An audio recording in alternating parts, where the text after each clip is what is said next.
Hello नमस्कार, स्वागत है आप लोगों का राय साहब अकेडमी पर। आज हम एक पीडियाट्रिक का इंपॉर्टेंट टॉपिक यानी फीटल सर्कुलेशन की बात करने जा रहे हैं। डिटेल में समझेंगे फीटल सर्कुलेशन क्या है। इस टॉपिक को समझने के लिए तीन हेडिंग की हम बात करेंगे। एक हम बात करेंगे नॉर्मल फीटल सर्कुलेशन की, दूसरी हम बात करेंगे पोस्ट नेटल चेंजेस यानी डिलीवरी के बाद क्या चेंजेस देखने को मिलते हैं, और तीसरी हम बात करेंगे पोस्ट नेटल रेमिनेंट की। तो ये फर्स्ट पार्ट रहेगा आपके फीटल सर्कुलेशन का, जिसमें ब्रीफली डिस्कस किया जाएगा फीटल सर्कुलेशन किस तरीके से ये एडल्ट सर्कुलेशन और जो फीटल सर्कुलेशन है ये डिफरेंशिएट अलग अलग रहता है। और बाकी जो सेकंड पार्ट आएगा उसके अंदर हम रेमिनेंट की और पोस्ट नेटल चेंजेस की बात करेंगे। शुरुआत करते हैं हमारा टॉपिक फीटल सर्कुलेशन। तो जैसे कि हम जानते हैं कि फीटल स्टेज या एम्ब्रियोनिक स्टेज के 6th वीक के अंदर जो हार्ट है बच्चे का, जो एम्ब्रियो का हार्ट है, वो 4 चैम्बर्ड हार्ट में कन्वर्ट हो जाता है और पंप करना शुरू करता है। और मदर का जो प्लेसेंटा होता है, ये प्लेसेंटा ही फीटल स्टेज के दौरान लंग्स का काम भी करता है। क्यों?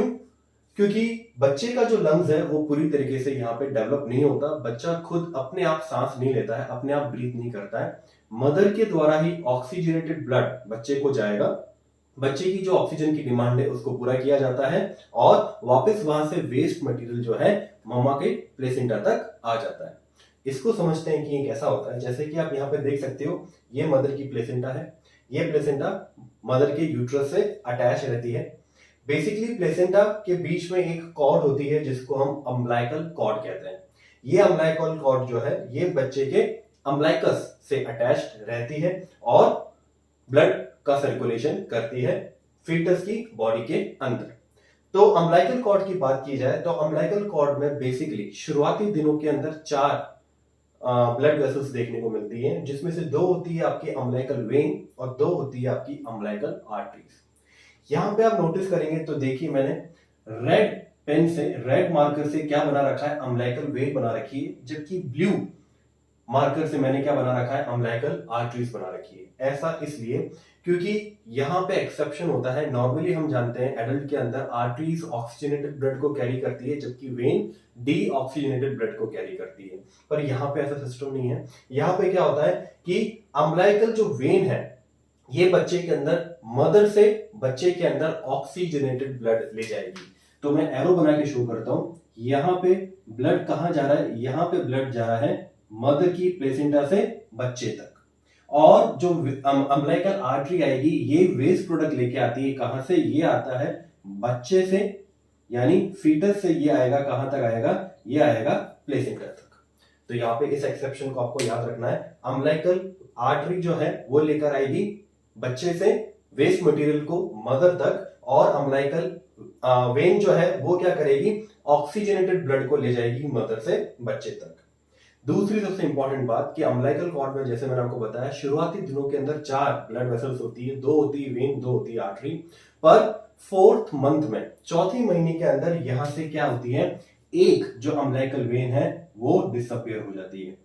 एक अम्बिलिकल वेन क्या हो जाएगी, डिसअपियर हो जाएगी। नॉर्मली 2 वेन होती है, एक होती है आपकी राइट अम्बिलिकल वेन, एक होती है आपकी लेफ्ट अम्बिलिकल वेन, जिसमें से 4th मंथ में, चौथे महीने में, इन 4 मंथ्स जो राइट अम्बिलिकल वेन है वो क्या हो जाती है, डिसअपियर हो जाती है। बची भी रहती है कौन सी, आपकी लव, यानी लेफ्ट अम्बिलिकल वेन।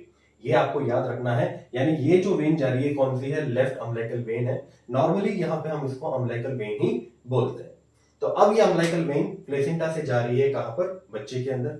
अब देखिए यहाँ से सर्कुलेशन को हम समझेंगे। ये ब्लड गया कहां पर, ये ब्लड जा रहा है सबसे पहले एंटर होने के साथ ये ब्लड कहां पे जाएगा, ये ब्लड लीवर में जाता है। जब यहां से ब्लड जा रहा है उस वक्त इस ब्लड में ऑक्सीजन की सैचुरेशन कितनी रहती है, 80% सैचुरेशन रहता है। कितना सैचुरेशन रहेगा, 80% सैचुरेशन रहता है जब ब्लड मदर से एंटर कर रहा है फीटस के अंदर। ओके, अब ये जो ब्लड है सबसे पहले कहां पे गया है, सबसे पहले ये हार्ट में नहीं जाएगा, सबसे पहले ये लीवर में जाएगा। कहां जाएगा, लीवर में जाएगा।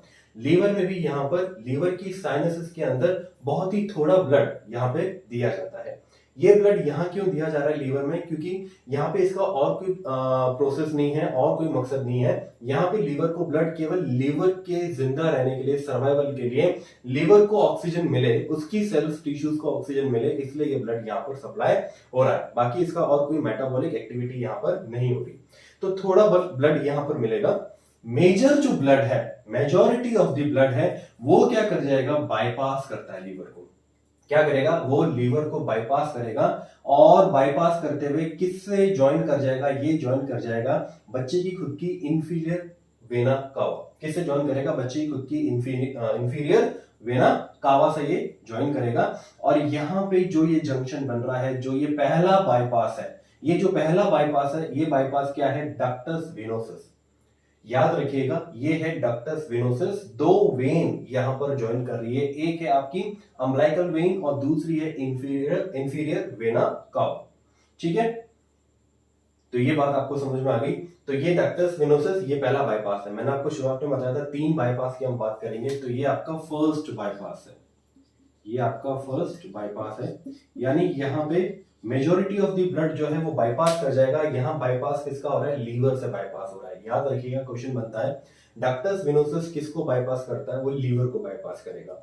अब ये ज्वाइन कर रहा है किसके साथ, इंफीरियर वेना कावा के साथ। तो उसके साथ ये ज्वाइन कर रहा है। जैसे ही ये इंफीरियर वेना कावा के साथ ज्वाइन करेगा, तो क्योंकि इंफीरियर वेना कावा के अंदर क्या है, डीऑक्सीजनेटेड ब्लड है, तो यहां पे जो इसकी ऑक्सीजनेशन, जो सैचुरेशन की हम बात कर रहे हैं, ये सैचुरेशन डिक्रीज हो जाती है।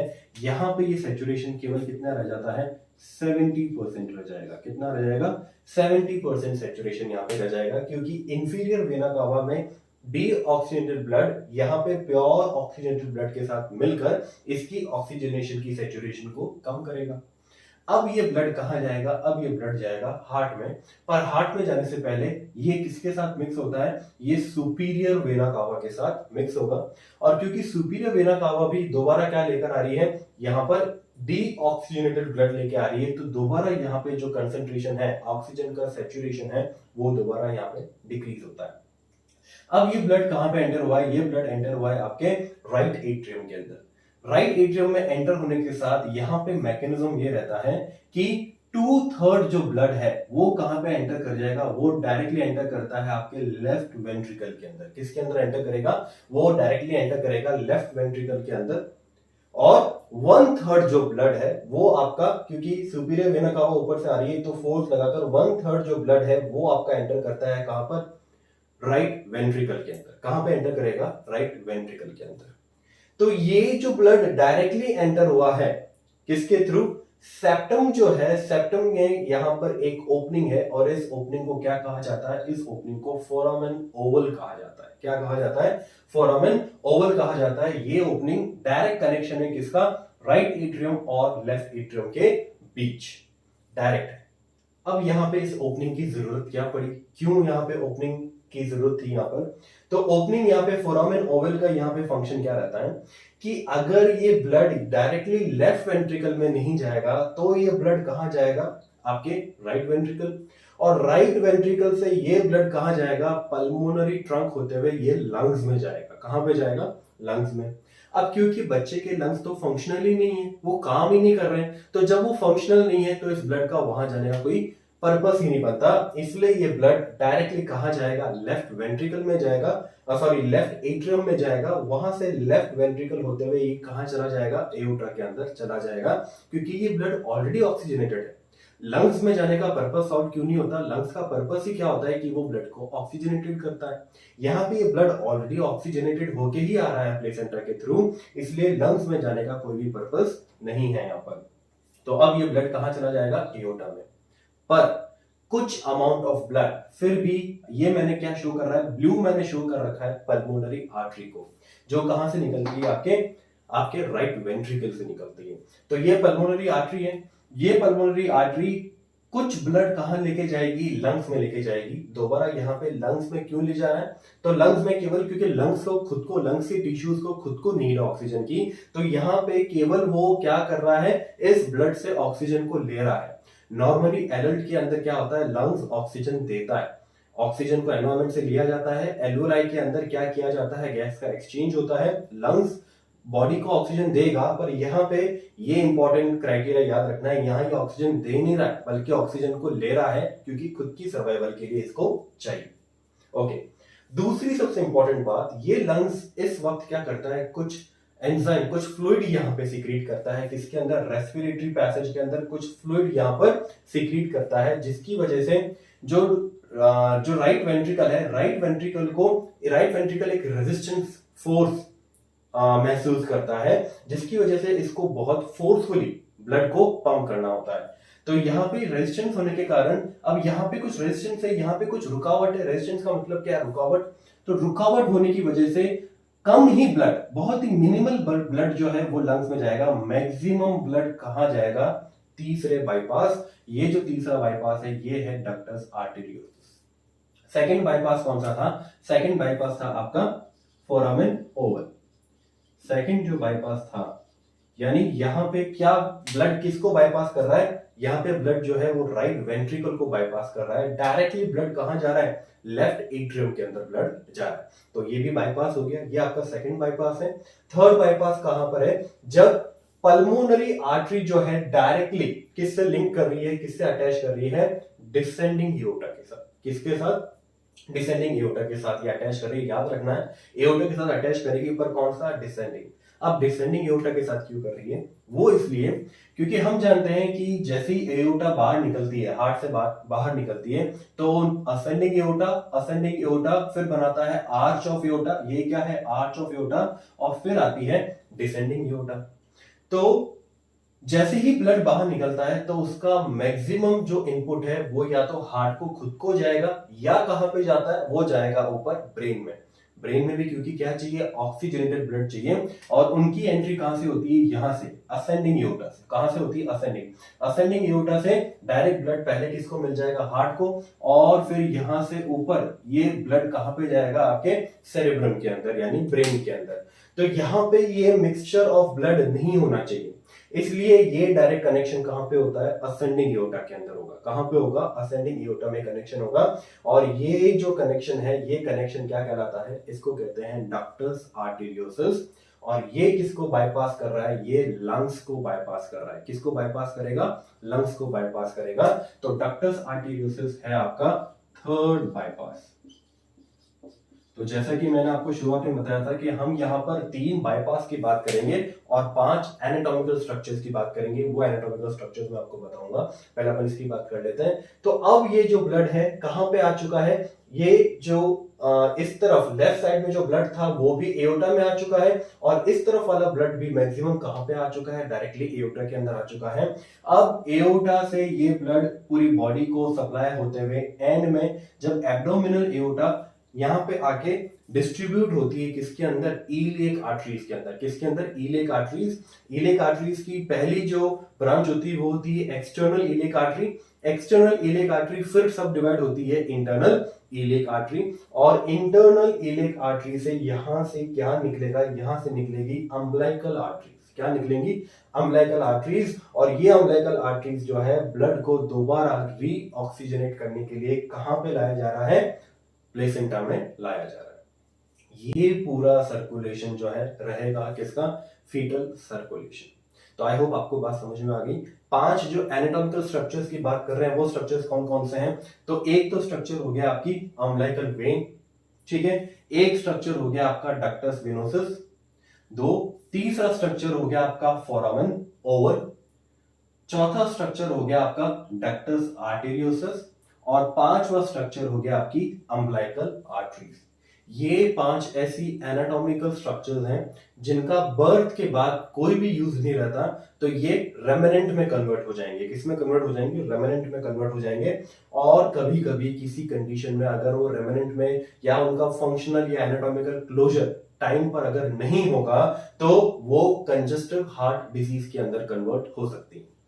जैसे कि फॉर एग्जांपल मान लीजिए डक्टस आर्टेरियोसस बंद नहीं हुआ, ये नॉर्मली पैदा होने के साथ फंक्शनली और एनाटॉमिकली बंद हो जाना चाहिए, पर इन केस अगर ये ओपन रह गया तो यहाँ पे कंडीशन देखने को मिलती है पेटेंट डक्टस आर्टेरियोसिस। पेटेंट का मतलब है ओपन रह जाना, खुला रह जाना, जिसकी वजह से पेटेंट डक्टस आर्टेरियोसिस पीडीए बच्चे में देखने को मिलेगा। तो ऐसी बहुत सारी कंजस्टिव हार्ट डिजीज होती है जो बच्चे में देखने को मिलेगी अगर ये 5 एनाटॉमिकल स्ट्रक्चर्स पैदा होने के साथ फंक्शनली और एनाटॉमिकली राइट टाइम पे क्लोज नहीं होंगे। तो इनका फंक्शनल क्लोजर, इनका एनाटॉमिकल क्लोजर और ये किस में कन्वर्ट हो रहे हैं, रेमिनेंट क्या है, इन सब की बात हम पार्ट 2 के अंदर करेंगे। तो आई होप ये आपको जो सर्कुलेशन है पूरी तरीके से समझ में आ गया। मैं एक बार क्विक रिवीजन कर देता हूँ। प्लेसेंटा से क्या निकला है, अम्बिलिकल वेन निकली है। जब अम्बिलिकल वेन ब्लड लेके जा रही है तो उस समय ऑक्सीजन का सैचुरेशन कितना रहता है, 80% सैचुरेशन रहता है। ये ब्लड डायरेक्टली कहां पे जाएगा, लीवर में जाएगा। कुछ अमाउंट ऑफ ब्लड लीवर को दिया जाता है उसकी ऑक्सीजन की नीड को पूरा करने के लिए। मैक्सिमम जो ब्लड है वो लीवर को बाईपास कर जाएगा और किसके साथ मीट होगा, ये मीट होगा आपकी इंफीरियर वेना कावा के साथ। यहाँ पे जो जंक्शन है ये होगा डक्टस वेनोसस। फर्स्ट बाईपास है, किसको बाईपास कर रहा है, लीवर को बाईपास कर रहा है। उसके बाद अब ये ब्लड यहाँ पे मिक्स होने के बाद 70% सैचुरेशन रह जाता है ऑक्सीजन का। फिर उसके बाद ये ब्लड कहां पे एंटर हुआ है, ये पहले मिक्स हुआ है सुपीरियर वेना कावा के साथ, जो कहां से आ रही है, हार्ट के ऊपर के लेवल से ब्लड को लेकर आ रही है, हेड से नेक के रीजन से ब्लड को लेकर आ रही है। और ये ब्लड कहां पे एंटर करेगा, आपके राइट एट्रियम में। राइट एट्रियम में जाने के बाद directly to third of the blood जो है, 2/3 जो ब्लड है वो कहां पे एंटर करेगा, डायरेक्टली एंटर करता है आपके लेफ्ट एट्रियम के अंदर। जबकि 1/3 जो ब्लड है, कितना, 1/3 ब्लड कहां पे जाता है, वो जाता है आपके राइट वाले वेंट्रिकल के अंदर। ओके, तो ये ब्लड, मैक्सिमम ब्लड कहां चला गया, ये ब्लड चला गया आपके लेफ्ट वाले एट्रियम के अंदर। किसके थ्रू, फोरामेन ओवल के थ्रू। ये जो ओपनिंग है इसका नाम है फोरामेन ओवल और ये आपका सेकंड बाईपास है। कुछ ब्लड अब यहाँ पे जो 1/3 ब्लड है वो कहां पे गया है, राइट वेंट्रिकल के अंदर भी गया है, और बाकी मैक्सिमम ब्लड कहां गया है, लेफ्ट वेंट्रिकल के अंदर गया है। जो ब्लड लेफ्ट वेंट्रिकल के अंदर गया है वो तो एओर्टा से होते हुए निकल जाएगा। जो ब्लड आपके राइट वेंट्रिकल में गया है उसमें से थोड़ा सा ब्लड कहां जाएगा, लंग्स में जाएगा, और मैक्सिमम ब्लड कहां पे जाएगा, ये जाएगा आपके डायरेक्टली डिसेंडिंग एओर्टा में। ये ब्लड कैसे जाएगा, तो यहाँ पे एक रेजिस्टेंस क्रिएट होता है, जो पल्मोनरी जो सिस्टम है वहां पे थोड़ा सा रेजिस्टेंस क्रिएट होता है, जिसकी वजह से, रुकावट की वजह से मिनिमल ब्लड जो है लंग्स में जाएगा, मैक्सिमम ब्लड कहां पे जाएगा, वो डायरेक्टली एओर्टा के अंदर चला जाएगा। और ये जो जंक्शन है, ये जो बाईपास है, इसको डक्टस आर्टेरियोसिस कहा जाता है। यहाँ पे बाईपास हो रहा है किसका, लंग्स का बाईपास देखने को मिलेगा। उसके बाद ये ब्लड पूरी बॉडी को सप्लाई होते हुए एंड में कहां पे, इलियक, इंटरनल इलियक आर्टरी से, इंटरनल इलियक आर्टरी से क्या निकलेगी, अम्बिलिकल आर्टरीज। देखिए, अगर ऑप्शंस के अंदर इंटरनल इलियक आर्टरी है तब तो ये ठीक करना है, वरना अगर ऑप्शन में हाइपोगैस्ट्रिक आर्टरीज दे रखी है तो हमें उसको सही करना है, क्योंकि इंटरनल इलियक आर्टरीज आगे और कन्वर्ट होती है हाइपोगैस्ट्रिक आर्टरीज के अंदर, और वहां से एक्चुअली निकलती है कौन सी, आपकी अम्बिलिकल आर्टरीज। और यहां पर ये जो अम्बिलिकल आर्टरीज में ऑक्सीजन का सैचुरेशन कितना हो चुका है, 55% सैचुरेशन हो गया है। यानी दोबारा जो ब्लड लाया जा रहा है प्लेसेंटा के अंदर, उसका ऑक्सीजन का सैचुरेशन कितना रहता है, 55% उसका ऑक्सीजन सैचुरेशन रहेगा। तो ये पूरा का पूरा सर्कुलेशन है किसके अंदर, एक फीटल सर्कुलेशन के अंदर। तो आई होप ये सर्कुलेशन आप लोगों को अच्छी तरीके से समझ में आ गया है। अब क्या होगा, जब हम आगे सेकंड पार्ट की बात करेंगे तो बर्थ के तुरंत बाद, यानी बच्चा जैसे ही दुनिया में आ जाएगा, वर्ल्ड में आएगा, उसके लंग्स क्या हो जाएंगे, एक्टिवेट हो जाएंगे। और लंग्स एक्टिवेट होने के बाद नॉर्मल जो सर्कुलेशन होता है एडल्ट के अंदर देखने को मिलता है वो स्टार्ट होगा। पर ये सारी चीजें कहां जाएंगी, तो ये फंक्शनली और एनाटॉमिकली इनका क्लोजर होगा। ये सारे जो भी ओपनिंग्स हैं, ये सारी ओपनिंग्स क्या करनी पड़ेगी, बंद करनी पड़ेगी।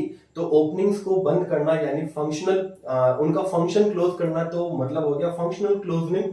और जब यहाँ पे बकायदा एक वॉल बन जाएगी, पूरी तरीके से क्लोज हो जाएगा, वो कहलाएगा आपका एनाटॉमिकल क्लोजनिंग। ठीक है, और इसमें भी क्वेश्चन बनता है कि कौन सा ओपनिंग कितने टाइम में उसका फंक्शनल क्लोजिंग होता है, कितने टाइम में उसका एनाटॉमिकल क्लोजिंग होता है। फॉर एग्जांपल फोरामेन ओवल की बात की जाए तो इसकी फंक्शनल क्लोजिंग तो बर्थ के तुरंत बाद ही हो जाती है, विद इन 1 to 3 मिनट्स के अंदर। जबकि एनाटॉमिकल क्लोज जो होगा वो कितना होगा, 1 ईयर लगता है। कितना लगता है, 1 ईयर इसका एनाटॉमिकल क्लोज होने में इसका लगेगा। तो आई होप ये बात आप लोगों को अच्छी तरीके से समझ में आ गई है।